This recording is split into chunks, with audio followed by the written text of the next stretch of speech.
saam met u gebring het, wil ek u nooi om dit oop te maak daar by die kosbare brief van Filippense. Die kosbare brief van die Filippense, apostel Paulus wat 'n brief geskryf het aan hierdie gemeente in Filippi. Filippense 2 vanaf verse 5 tot by vers 11 wat ons gaan saam lees.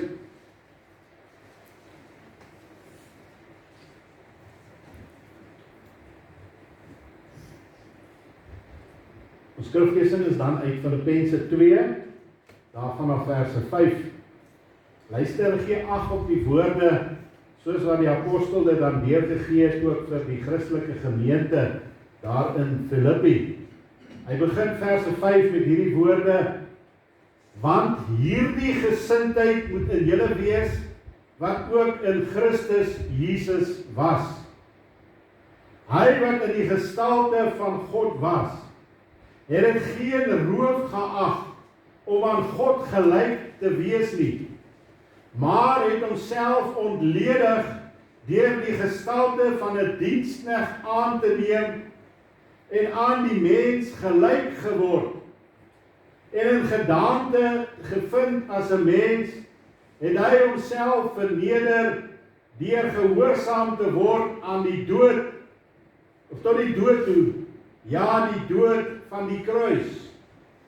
Daarom het God hom ook uitermate verhoog en hom 'n naam gegee wat bo elke naam is, sodat in die naam van Jesus sou buig elke knie van die wat in die hemel en die wat op die aarde en die wat onder die aarde is.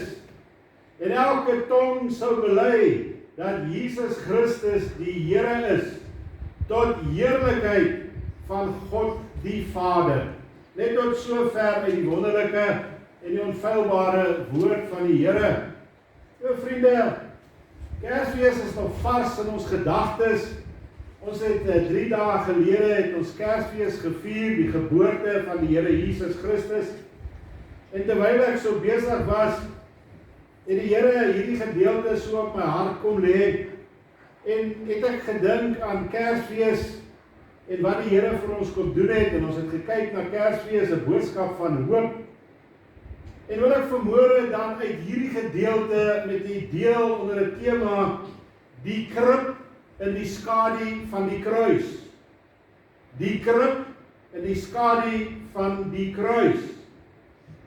3 dae terug het ons Kersfees gevier, die geboorte van die Here Jesus Christus, maar die geboorte van Jesus, wat daar in 'n stal was, waar hy in 'n krib neergelê is, in haglike omstandighede, moet altyd gesien word in die skadu van die kruis.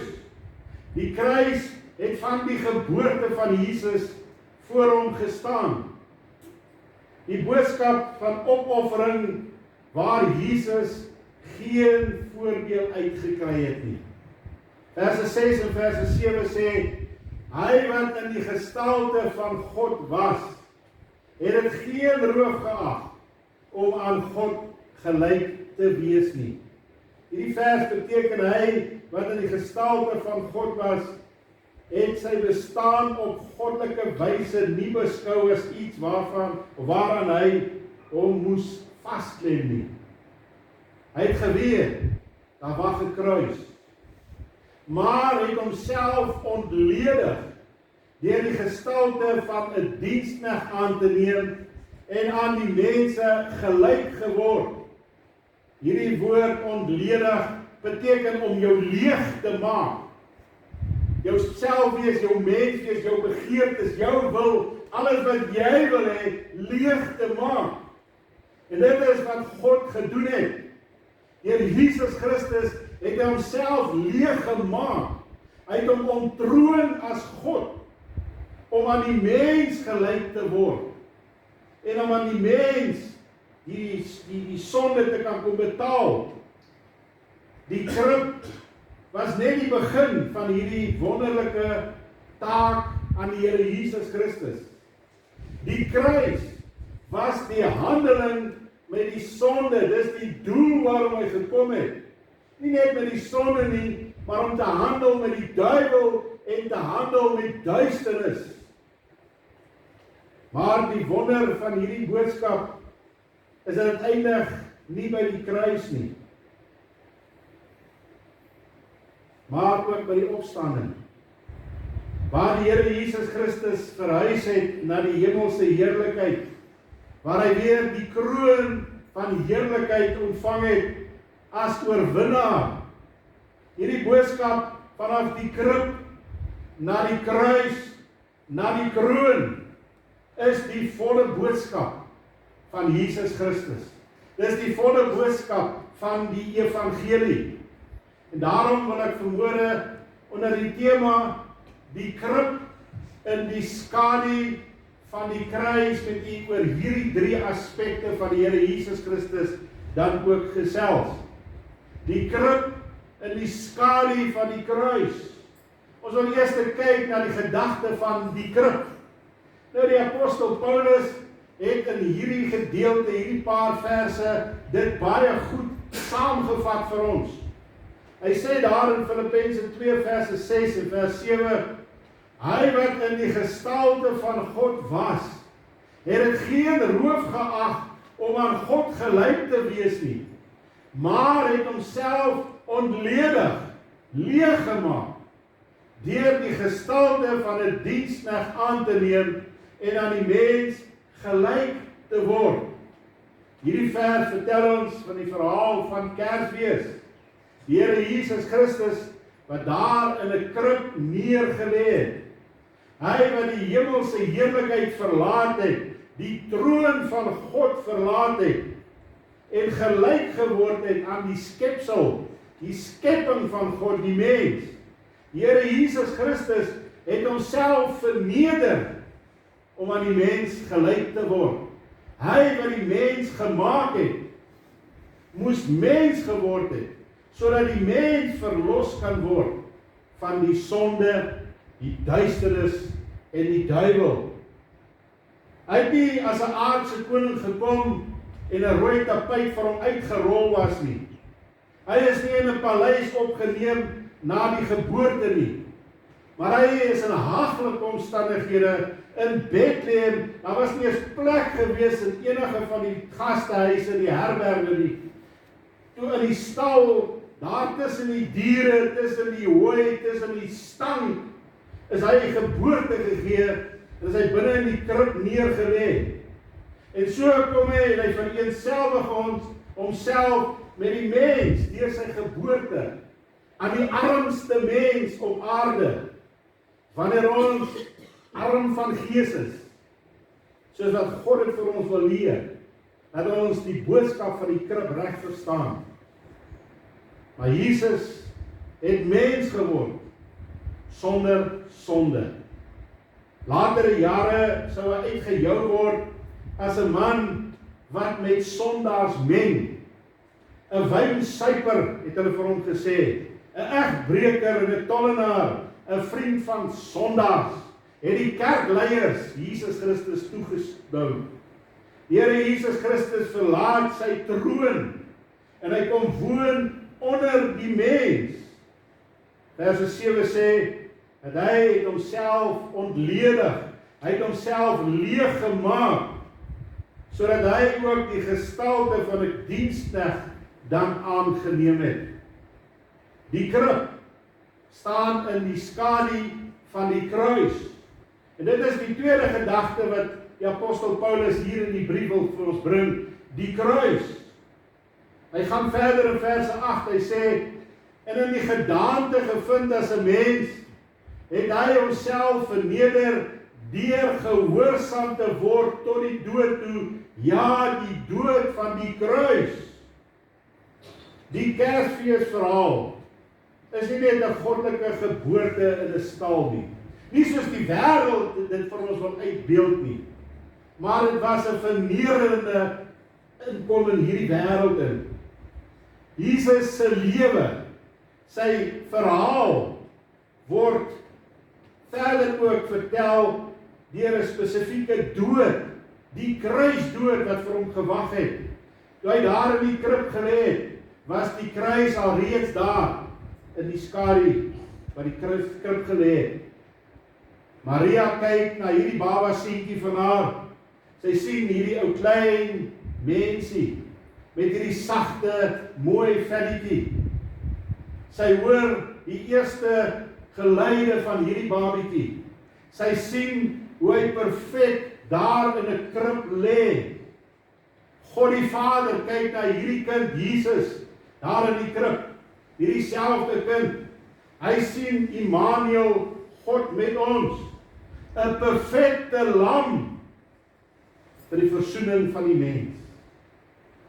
God se hart moes daar gebreek het, omdat hy daar die seentjie sonder sonde sien as 'n lam wat geslag moet word vir ons as mens. Daar lê 'n perfekte baba wat gaan sterwe aan 'n kruis vir die wêreld se sonde. 1 Korintiërs 15 vers 3 sê die apostel Paulus aan die gemeente van Korinte: Want in die eerste plek het ek aan julle oorgelewer wat ek ook ontvang het, dat Christus vir ons sondes gesterf het volgens die skrifte. Die hele Ou Testament is die profetiese woord wat gekom het na Christus toe, en hy is gebore in 'n krib neergelê, maar die kruis het gewag vir hom. Die kruis waar hy moes betaal het, nie vir sy sonde, vir sy oortreding nie, maar vir my en vir jou. Die krib staan altyd in die skadu van die kruis. Jesus se kinderjare, waar hy opgegroei het, staan in die skadu van die kruis. Toe hy jong seentjie was, het hy die kruis voor hom gesien.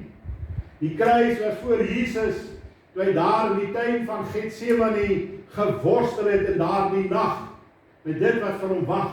Nie die kruis as sulks nie, maar die sonde wat op hom moes kom, en hy God verlate in die kruis moes hang, sodat ek en jy dit nie hoef te ervaar eendag nie. Die kruis was daar toe Jesus verraai was, deur 'n kus van sy een disipel Judas, onder die felle oordele van Caiaphas, van Herodes en van Pilatus, was die kruis in die oog gewees. Onder die geluid van 39 sweepslae van die Romeinse soldate oor Jesus se liggaam, het die kruis in die oog gestaan. Jesus was gehoorsaam aan die kruis, en hy sterf 'n wrede oordeel wat daar kan wees oor die mens. Sy hele lewe was onder die skadu van die kruis. Jesus se Kersverhaal, sy lewensverhaal, word gekenmerk dat hy 'n pad van vernedering gestap het. En hy het baie keer in die pad alleen gestap. Nooit sy eie belange bo die van ander gestel nie. Nooit sy eie reg opgestaan het nie. Nooit sy sê gesê, al het mense om verneder, verkleineer. Die kruis was voor Jesus se oë. Hy was gefokus gewees op die taak waarvoor hy gekom het, om die mens se sonde op hom te neem, om die sonde weg te neem en te betaal daarvoor, sodat die mens wat 'n sondaar is, vergifnis kan kry. Sonder die kruis sou daar nie vergifnis vir u en vir my gewees het nie. Maar sonder die krib kan daar nie 'n kruis gewees het nie. En was ons almal verlore gewees, want die krib staan in die skadu van die kruis. Jesus was gehoorsaam aan God die Vader, al het die mense dit nie verstaan nie. En al verstaan mense dit vandag nog nie. Al het die mense hom uitgejou. Sy roeping was om die mens vry te koop van die sonde en die sondelas.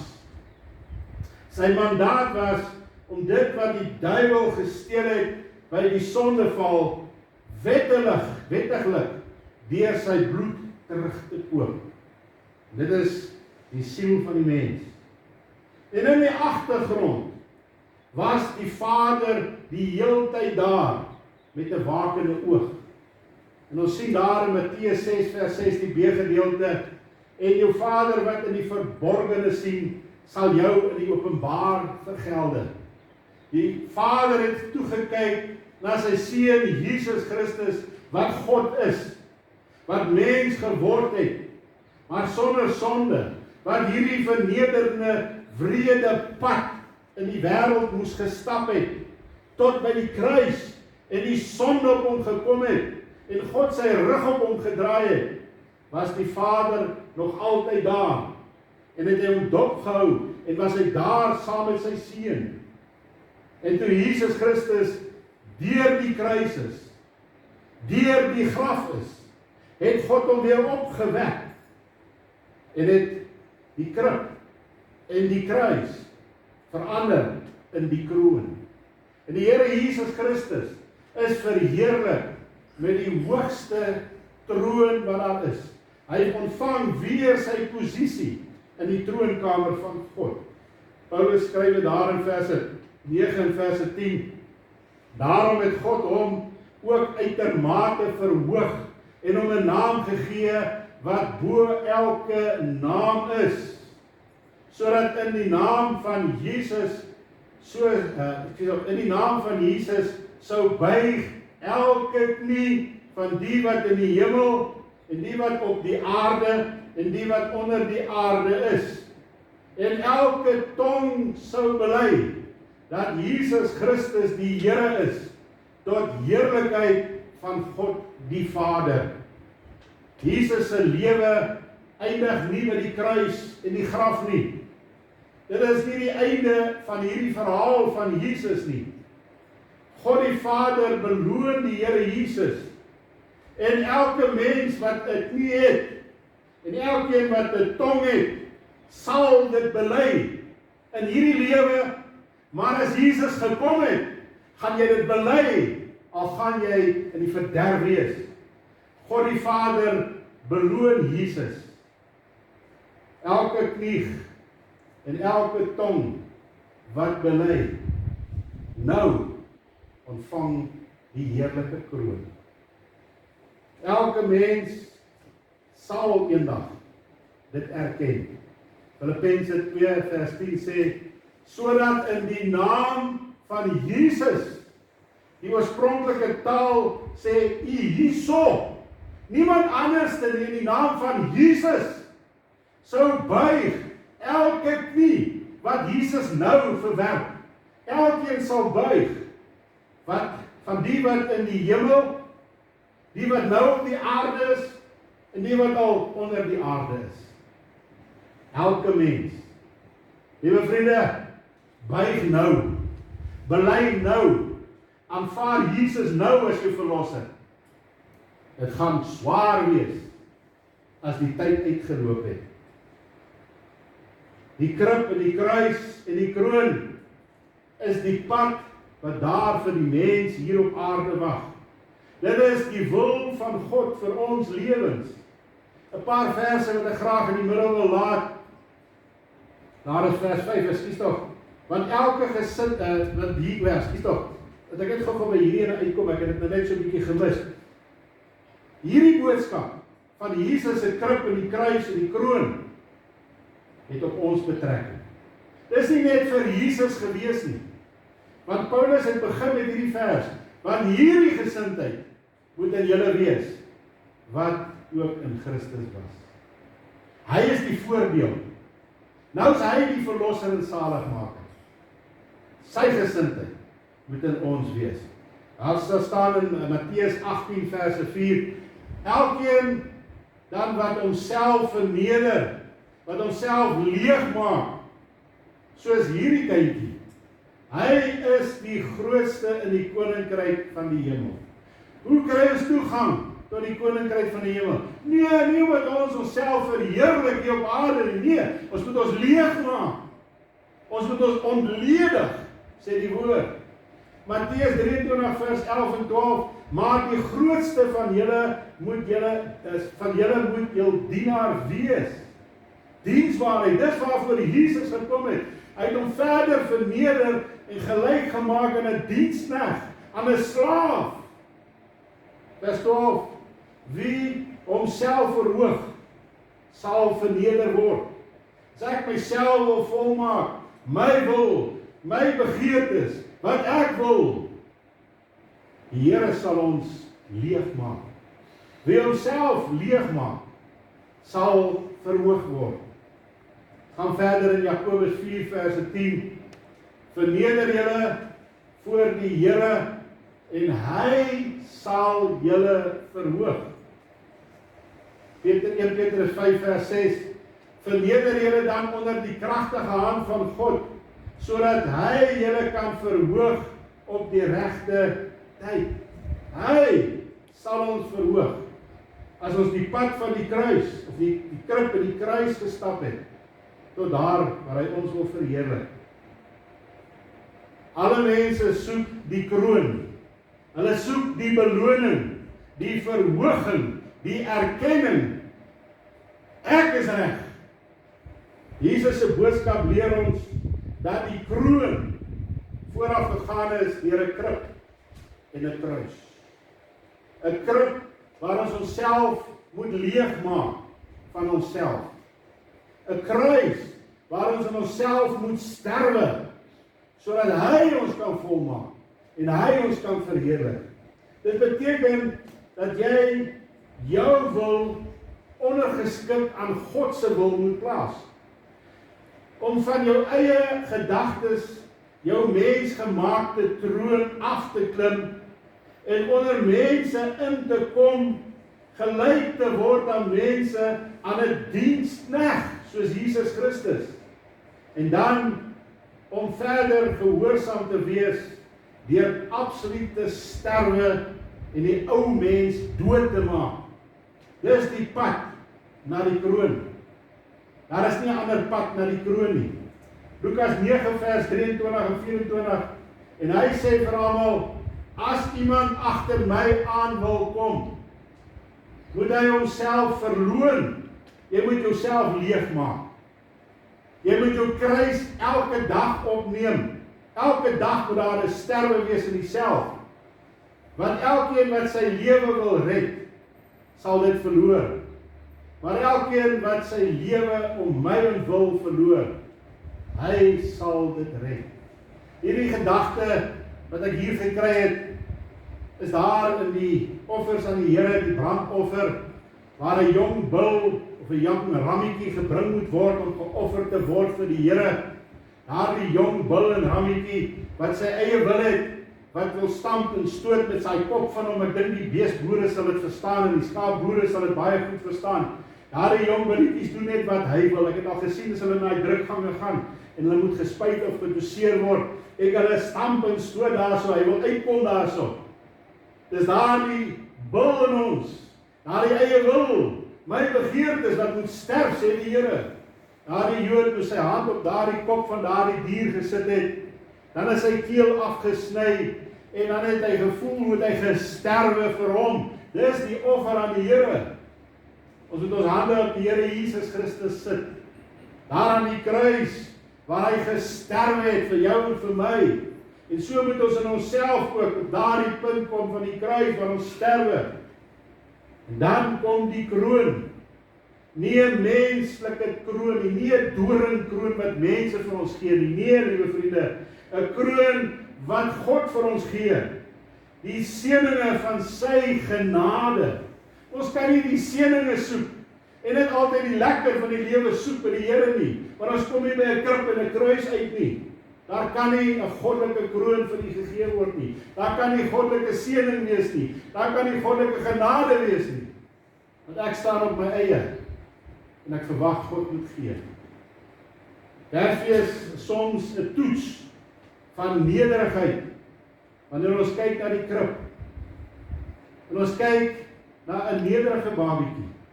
Jesus wat sy godheid verlaat het, wat homself leeg gemaak het. En ons kyk na die krib. Teenoor my selfsug, my eie eer. 'n toets van om te doen wat God van ons vra.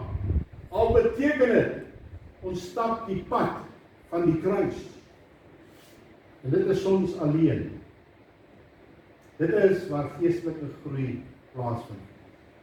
Nie in my mensgemaakte uiterlike wettisisme nie, maar om te kom waar ek myself leeg maak, myself laat sterwe, sodat Christus my kan volmaak.